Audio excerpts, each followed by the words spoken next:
সিরাজগঞ্জ ভ্রমণের দ্বিতীয় পর্বে আপনাদের সবাইকে স্বাগতম। আজ আমি আপনাদের নিয়ে যাচ্ছি সিরাজগঞ্জের এমন কিছু স্থানে যেখানে খুব কম মানুষই ঘুরে এসেছেন। নদীর পাড় ঘেঁষে গড়ে ওঠা এনায়েতপুর বেড়িবাঁধ, এনায়েতপুর দরবার শরীফ, শান্ত নিরিবিলি আজগরা বেড়িবাঁধ আর বেলকুচির মনোমুগ্ধকর আল আমান বাহিলা খাতুন জামে মসজিদ। চলুন একসাথে একদিনে ঘুরে আসি এই অসাধারণ জায়গাগুলো।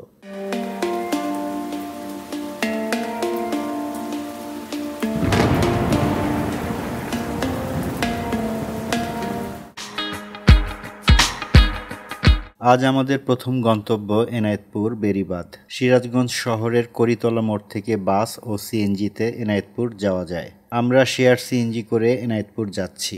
শেয়ার সিএনজিতে ভাড়া নিয়েছিল জনপ্রতি 70 টাকা।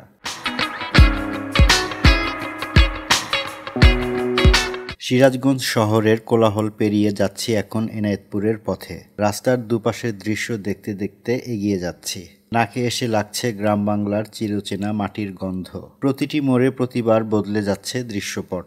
রাস্তার দুপাশ জুড়ে আছে সারি সারি গাছ, আছে দিগন্ত বিস্তৃত ধানক্ষেত আর যমুনা নদীর জল দিয়ে পরিপূর্ণ মনোরম লেক। সিএনজিতে বসে মৃদু ঝাঁকুনিতে শরীর কাঁপলেও মন যেন একেবারে শান্ত হয়ে যাচ্ছে। আমরা ধীরে ধীরে ঢুকে পড়ছি প্রকৃতির মমতায় মোড়ানো এক গ্রামীণ কবিতার ভেতর। জীবনের গতি যেন এখানে একটু ধীর, একটু স্থির। এরকম ভ্রমণ আমাদের শেখায় সৌন্দর্য শুধু শহরের উঁচু দালানে নয়, মাটির কাছেই লুকিয়ে থাকে প্রকৃত ভালোবাসা আর শান্তির ঠিকানা।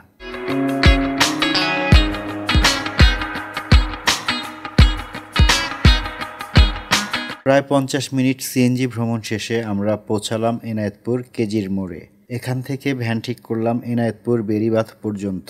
আপ ডাউন ভ্যান ভাড়া নিয়েছিল 100 টাকা।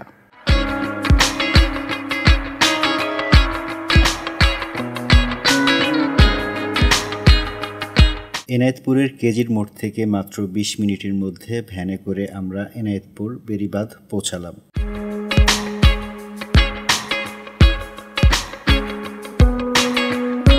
এনায়েতপুর বেড়িবাঁধ সিরাজগঞ্জ শহর থেকে প্রায় 29 কিলোমিটার দূরে যমুনা নদীর কোল ঘেঁষে গড়ে উঠেছে।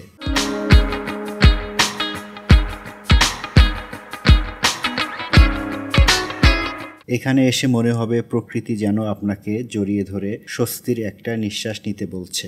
এই বেড়িবাঁধটি স্থানীয়দের কাছে খুবই জনপ্রিয়, তবে দেশের অন্যান্য প্রান্তের মানুষজন খুব কমই এই জায়গাটি সম্পর্কে জানেন। অথচ এই জায়গাটি অনেক সুন্দর। নদীর পাশ দিয়ে হেঁটে চলা, দিগন্ত বিস্তৃত জলরাশি আর বাতাসে ভেসে আসা নদীর গন্ধ, সব মিলিয়ে এক অসাধারণ পরিবেশ। সকাল কিংবা বিকেল যে কোনো সময় এলেই দেখা মিলবে জেলে, কৃষক ও স্থানীয় শিশুদের চঞ্চলতা। আর সবচেয়ে বড় ব্যাপার হচ্ছে এখানকার শুনশান শান্ত পরিবেশ, যা আপনাকে ব্যস্ত শহরের কোলাহল ভুলিয়ে দিবে এক নিমিষেই।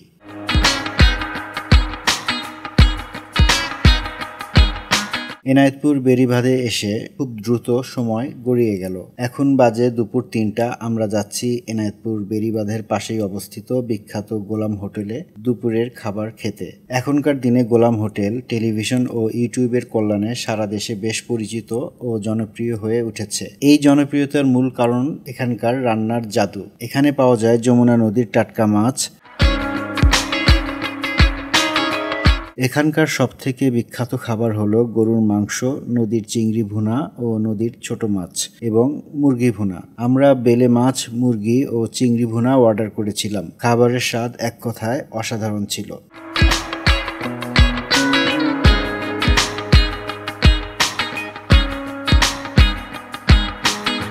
গোলাম হোটেল থেকে বের হয়ে কেজির মোড় যাওয়ার পথে হাতের ডান পাশে পড়বে এনায়েতপুর দরবার শরীফ।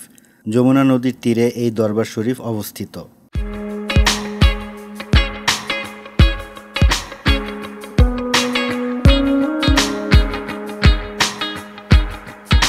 তরিকতের বিশিষ্ট পীর হিসাবে খ্যাত মোহাম্মদ ইউনুস আলী 1886 সালে এই এনায়েতপুরে জন্মগ্রহণ করেন। তিনি খাজা ইউনুস আলী এনায়েতপুরী নামে পরিচিত ছিলেন। খাজা এনায়েতপুরী নকশবন্দ মুজাদ্দেদি তরিকার অনুসারী ছিলেন।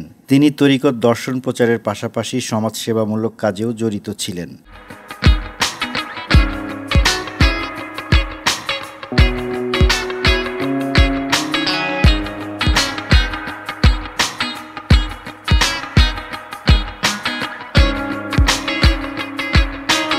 খাজা এনায়েতপুরী 1952 সালে মৃত্যুবরণ করেন। প্রতি বছর তার মৃত্যু দিবসে ওরস উপলক্ষে দেশের বিভিন্ন স্থান থেকে হাজার হাজার ভক্ত মুরিদগণ তার মাজারে সমবেত হন।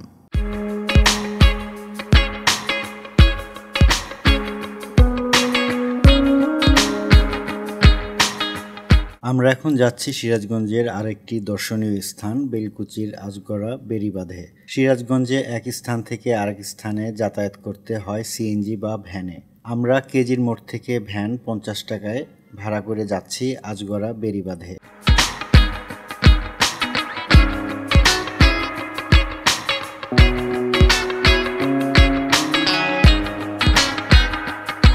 আমরা এখন আছি বেলকুচির আজগড়া বেড়িবাঁধে। এখান থেকে অসাধারণ প্রাকৃতিক সৌন্দর্য উপভোগের এক অন্যরকম অনন্য অভিজ্ঞতা হবে।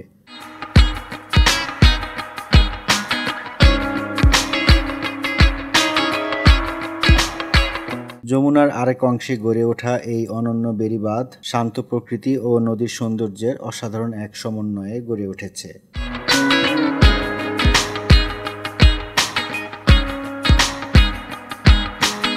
এখানে দাঁড়ালে নদীর ভেজা বাতাস আপনাকে আলিঙ্গন করবে।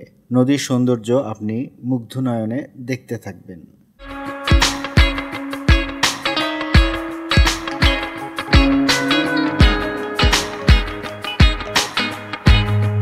এখানে বসে নদী দেখা কিংবা হেঁটে বেড়ানো সবকিছুতেই একটা অন্যরকম স্নিগ্ধতা আছে। স্থানীয় লোকজনের ভাষ্যমতে বর্ষার সময় এ বাঁধ হয়ে ওঠে আরো বেশি সুন্দর ও প্রাণবন্ত। তখন এই প্রমত্তা যমুনা নদী ফুলে ফেঁপে ওঠে আর তার ঢেউ যেন বাঁধের গায়ে এসে থেমে যায় প্রশান্তির গল্প নিয়ে।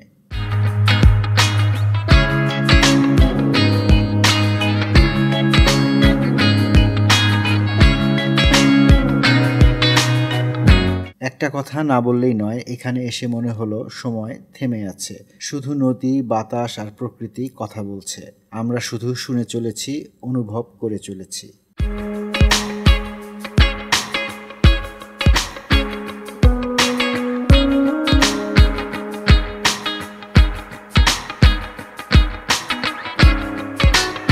আজগড়া বেড়িবাঁধ দেখা শেষ করে আমরা এসেছি বেলকুচির একটি আইকনিক স্থান, স্থাপত্যের অনন্য নিদর্শন আল আমান বাহেলা খাতুন জামে মসজিদ প্রাঙ্গণে।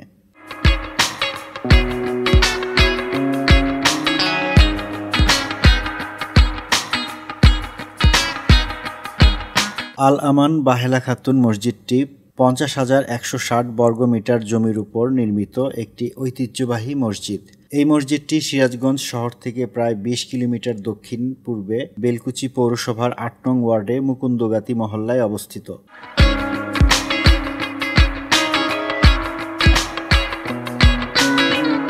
উত্তরাধুনিক ইসলামী রীতিতে নির্মিত হয়েছে আল আমান বাহেলা খাতুন জামে মসজিদ। এই মসজিদকে বাংলাদেশের সবথেকে সুন্দর, আধুনিক এবং বৃহৎ মসজিদগুলোর মধ্যে একটি হিসাবে গণ্য করা হয়ে থাকে।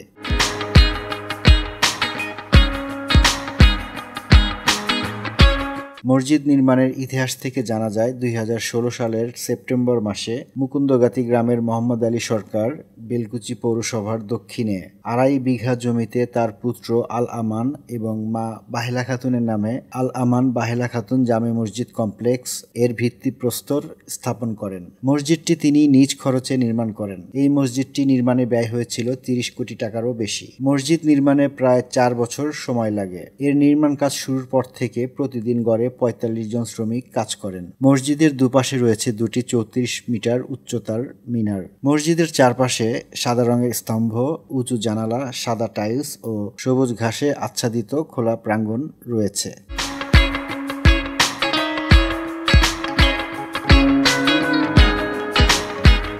আপনারা দেখলেন সিরাজগঞ্জের এমন কিছু জায়গা যেগুলো এখনো অনেকের চোখে পড়েনি। এনায়েতপুর বেড়িবাঁধের শান্ত জলরাশি, এনায়েতপুর দরবার শরীফ, আজগড়া বেড়িবাঁধের প্রশান্ত ধারা আর আল আমান বাহেলা খাতুন জামে মসজিদের স্থাপত্য, সবকিছু মিলিয়ে এই ট্রিপটি ছিল একেবারে হৃদয় ছুঁয়ে যাওয়ার মতো। আমি নাহিদ আজকের মতো বিদায় নিচ্ছি। দেখা হবে সিরাজগঞ্জ ভ্রমণের 3য় পর্বে। সবাই খুব ভালো থাকবেন। আল্লাহ হাফেজ।